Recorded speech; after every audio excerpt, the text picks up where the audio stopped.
Thank you for tuning in to Koppen with Comic. I'm Brian Koppen, and we're with Comic Ray Gootz.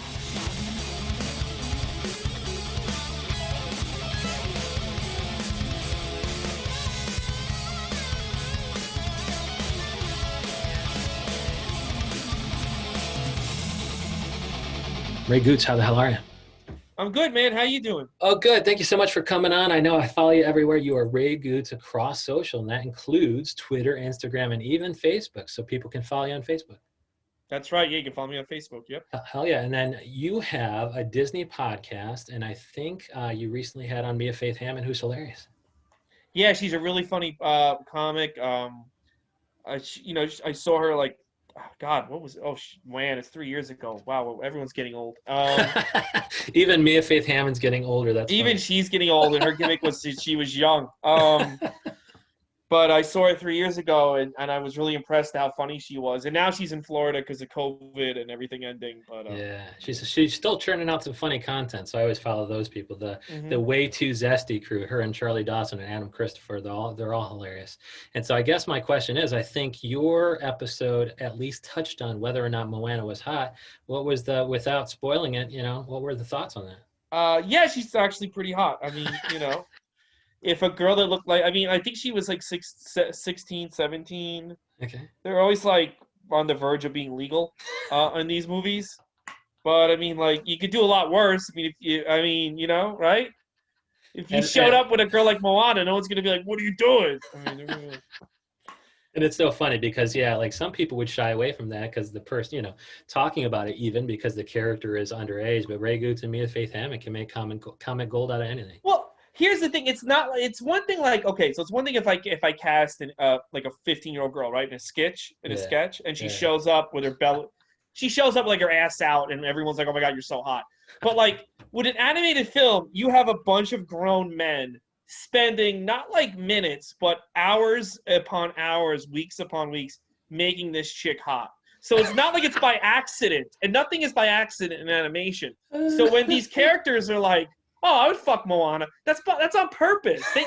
They could have like, let's not make her so fuckable. Yeah. Like they have meetings. You have to have like 50 people in on making this chick hot. It's she's got the cellulose and the spider veins and the mustache that's growing in. And you're like, no, that was not drawn in there. Yeah. So I know. So it's like, it's one thing if it was like a real girl, and it's like if a real girl just decided that, like a real underage girl dressed sexy, it's like you're weird. But like this is like a bunch of people. This is like a deliberate thing, and it's painstaking. The amount of hours to make this chick hot. So it's not like, oh, it's not like we're weirdos. They did this on purpose. Yeah. So yeah, tell us about the pod. So one episode, do you kind of pick a movie and a comic guest, and then that podcast episode will be based on that comic guest's opinion on that Disney movie? No, what I'm doing is, so I decided to do all the Disney animated films in a row, because a lot of people have tried to do podcasts like that and they failed. So Disney has made 58 animated films that are Walt Disney Pictures. Okay. And I started with Snow White, and I went down the line. And is it just a Snow White hot, or is there a different angle each time? Oh, there's a different angle depending on the movie. I mean, obviously, she was hot too, of course. Nah, not really. I feel like once Walt Disney died, they started making the chicks hot. I think he like went out of his way to be like, hey, let's take it down a notch, kids. Then he croaked, and they were like, now we're drawing these girls with tits. What you would call it? No, it's a different angle. Obviously, you get a movie like Fox and the Hound. I mean, what are you going to talk? No one's hot in that movie. And so is it just like you guys both find a fresh spin? Like you talk about the movie in general, but through the lens of comedians. Okay, all right. Yeah, comedians. So anything is fair game. So like me and Faith Hammond will have watched Moana before that episode. Yeah, and then we'll talk about it. And then after next week, I'm doing I just taped Andrew Chavone. We did Ralph Breaks the Internet. Yes, that's the person I want to hear talking about Ralph Breaks the Internet. It's Andrew Chavone. How'd you know?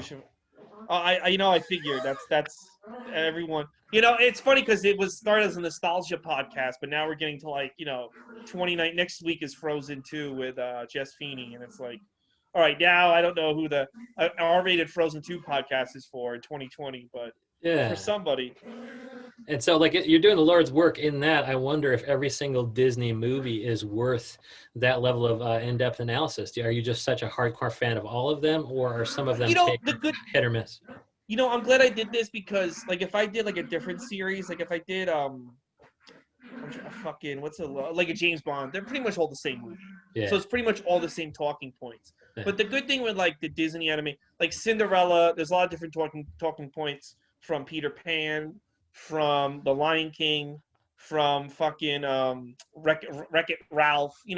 They all kind of take place in different parts of the world, deal with different things. So Yeah. you talk about with like a series like Nightmare on Elm Street or James Bond or Terminator, it's the same shit. So what do you think of the robot? The robot was cool. All right, but moving on. So. And so for something like Peter Pan, what would be some of the angles that you hit it from?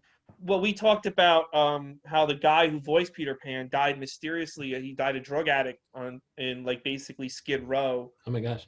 In the Bowery, and they buried him in Potter's Field.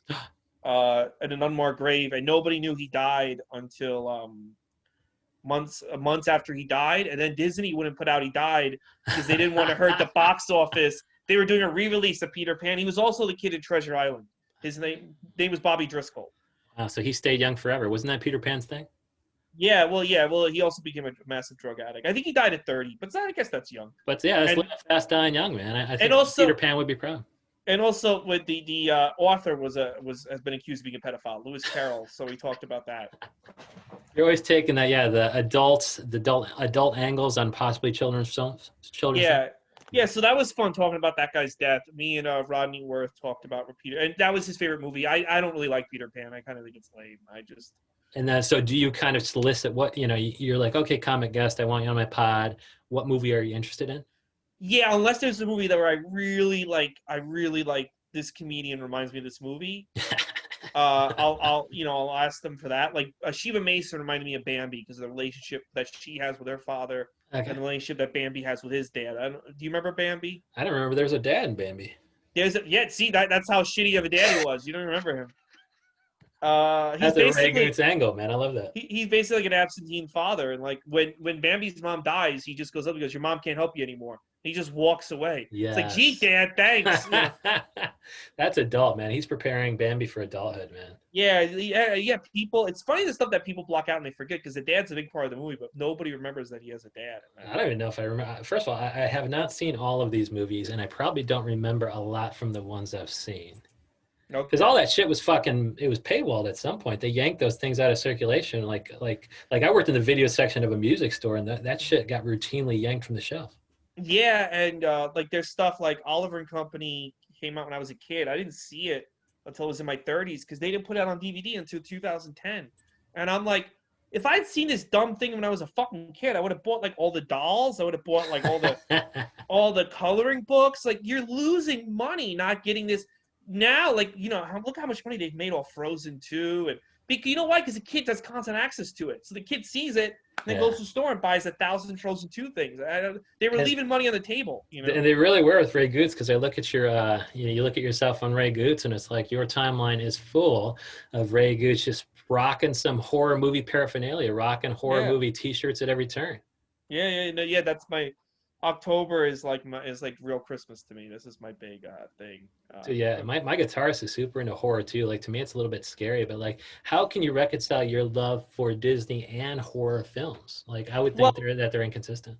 Disney, I wasn't as into for a while. My mom wanted to collect the movies, so I would go buy them, but I wouldn't watch them. But she would watch them. Okay. And then after she died, I was like, I'm only 10 away from having all of them.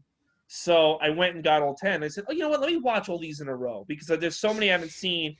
And I think I had like 4 copies of The Lion King before I saw it all the way through. Because every time there'd be a new format, my mom would make me go get it. So we got to get on VHS. We got to get it on DVD. We got to get it on Blu-ray. Then I got it on 4K. Laserdisc. Got to have the Laserdisc player. Got to get it on beta. I think it actually did come out on beta. I think that was the last beta was Lion King. Got to get it on audio cassette.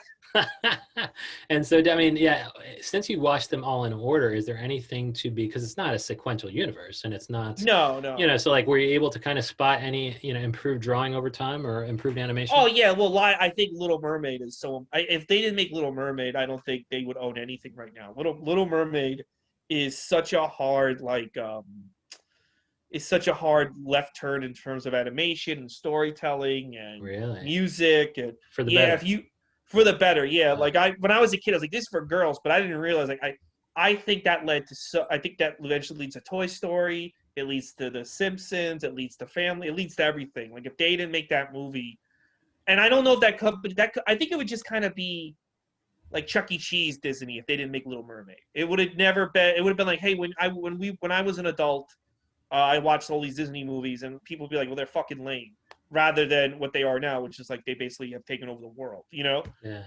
And so they just get more nuanced with their portrayals of, relationships and humans and animals. Yeah, and the animation gets better, and the music is better, and it's a real and like then they start getting more adult themes with Hunchback and with Pocahontas, and then Pixar comes along, which I'm covering after. I'm going to cover all the Pixar films, and Pixar kind of forced them to because they were kind of getting dumb again. They kind of forced them to step it up because Pixar is basically some of these movies are like WALL-E is basically just a piece of art. It's not even like a movie, And I think they really had to step up. Then they just bought Pixar and merged them, and so then they're smart again. Yeah, so it's interesting to see. Also just no black people ever, and then you just think to yourself like, when Michael Jackson, Whitney Houston were alive, why didn't you make a movie with them running all the songs? Yes, fuck yeah, what a great idea, man. Why aren't you running Disney, Ray Gootz? Yeah, I think they really do need to make a. I'm not trying to be woke, but I really do think they need to make a Disney animated musical about black culture in the United States. I think that's they're missing out. I think that movie will gross billions, especially if they have the right artists. Dude, I love the fact that you're totally true. I would fucking pay $50 to see Whitney Houston and Michael Jackson fucking voice and sing all this shit. But it's so funny. You paid him such a compliment. You gave him such a great idea, but you had to proceed it with, I don't mean to be woke. Yeah. No, because, if they announce, well, they're both dead. So if they did announce, that'd be kind of crazy. Michael Jackson's come back to life to make him.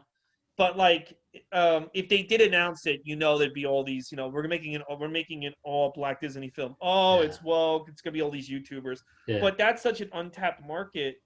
And you could really do something with that market. And in the 80s, when all these people were alive, why didn't you want to use them in a movie was beyond me, Yeah. And then why? I mean, it probably will happen now after the success of Black Panther, but what corporate behemoth owns Black Panther? Is Disney juiced in at all? Disney? Yeah, Disney owns Marvel, yeah. Oh, okay. Well, then, I mean, first of all, they're making their money the other way. Yeah. But you're right that they should be able to see their own success with one and replicate it animated on the other. Yeah, no, but I think it would mean a lot to black kids and black communities to have a Disney, a full like an Aladdin, but about Black America. Even if you have it take place in like the 50s or the 60s, maybe you could do like a Motown vibe to the songs. But I just think it would be really cool. I think people would really enjoy it. And I think it would be the next big thing, like Little Mermaid and Aladdin were. And even Frozen, like 10 years ago, was. I think that's the next thing. I think people would flock to it, especially if you had the right artists. I mean, they're all dead, but. Oh no, you could get all these people. Like I was just watching a Prince tribute by fucking Bruno Mars, and he did an okay job, man. Oh, so, I hate Bruno Mars. Yeah, but Prince is amazing. You can't fuck up a Prince cover. Oh no, yeah, like Prince. They could have had Prince write songs. I mean, so you have Prince, you have Michael Jackson. I was crying. I was watching that NFL fucking halftime thing, and even though the NFL people are talking all over it, I was like, Prince is fucking just amazing. And I guess the question is, because you have seen so many fucking Disney animated films, if you had to pick one of those characters as kind of a covert black character, who would it be? Would so essentially, have they had a black character who just wasn't? Well, yeah, I haven't seen this movie, but all my black friends say it's Max in a Goofy movie is secretly a black kid. Oh, and Goofy's also black in that movie. I haven't seen that movie, but they say a lot that Max goes through. A lot of black kids went through in the 90s when they were nerds because it wasn't cool to be a nerd back then. Good. I haven't seen it because it was made by Disney Toons, not Walt Disney Animation. Eventually I'll cover it, but after Pixar, I'm going to do Marvel's animated films because they own all those, and then we're going to take and then the live action remakes. I'm going to bring the comedian. So I had Mike Racine for the animated Mulan. Okay. I'm going to bring him back for the live action Mulan over the summer.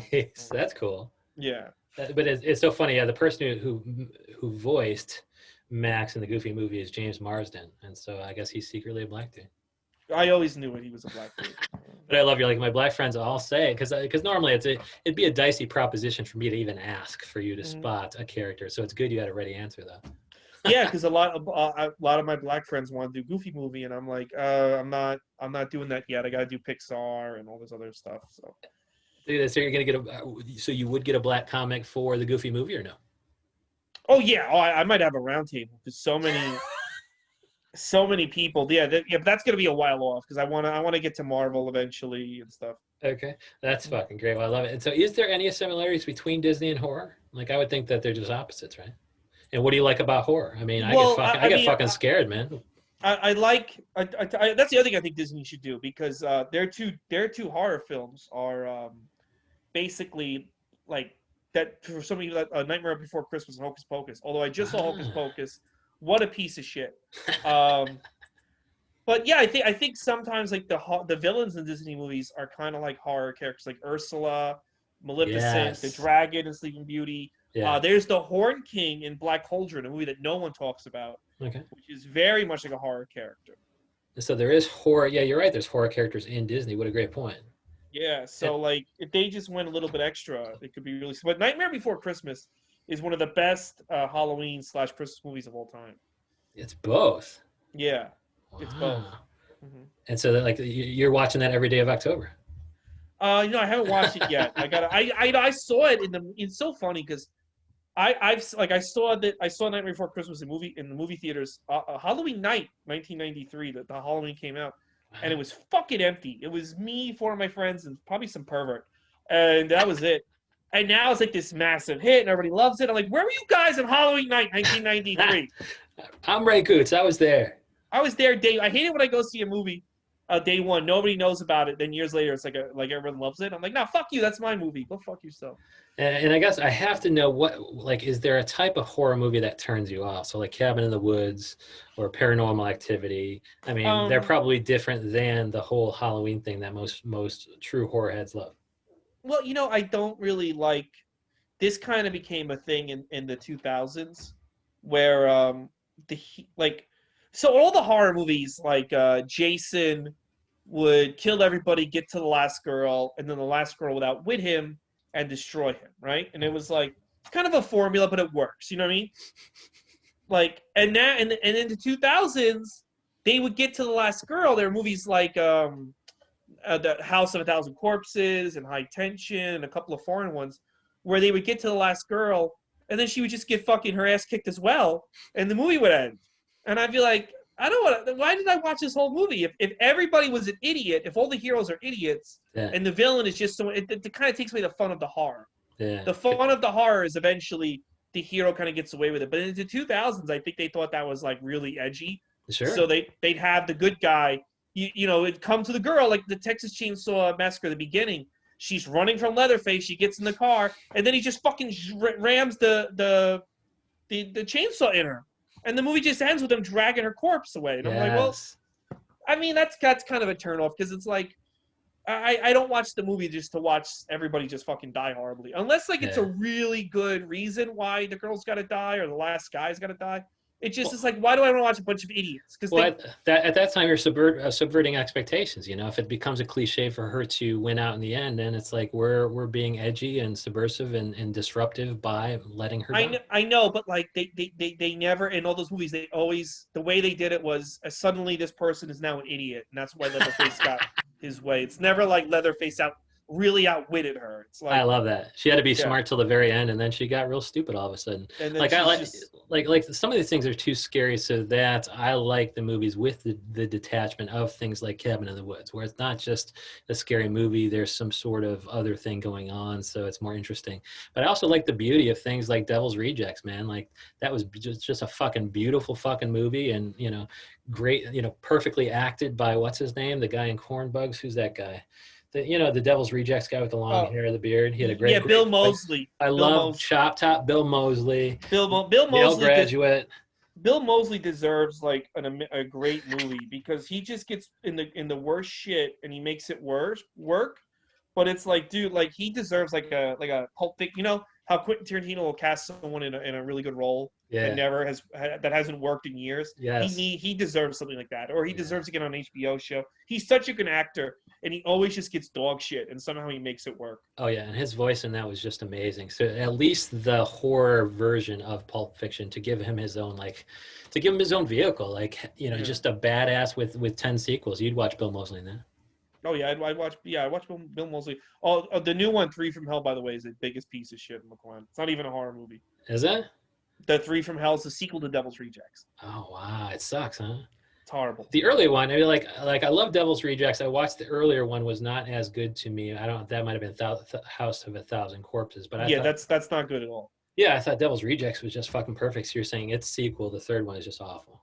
Yes. Well, good. I wasn't going to watch it anyway. So, like, because of Ray Gootz has all these fucking great ideas, and he's going to talk about all these adult angles to children's movies on his Disney podcast. And when is the next one drop? And what's it called? Disney Pod?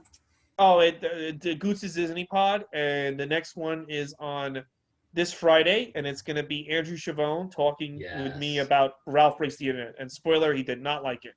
Dude, fuck that, man. Don't spoil it. We're going to listen to that. So I'm going to retweet that the minute it comes out. So Ray Gootz, thank you so much for coming on. Thank you for having me.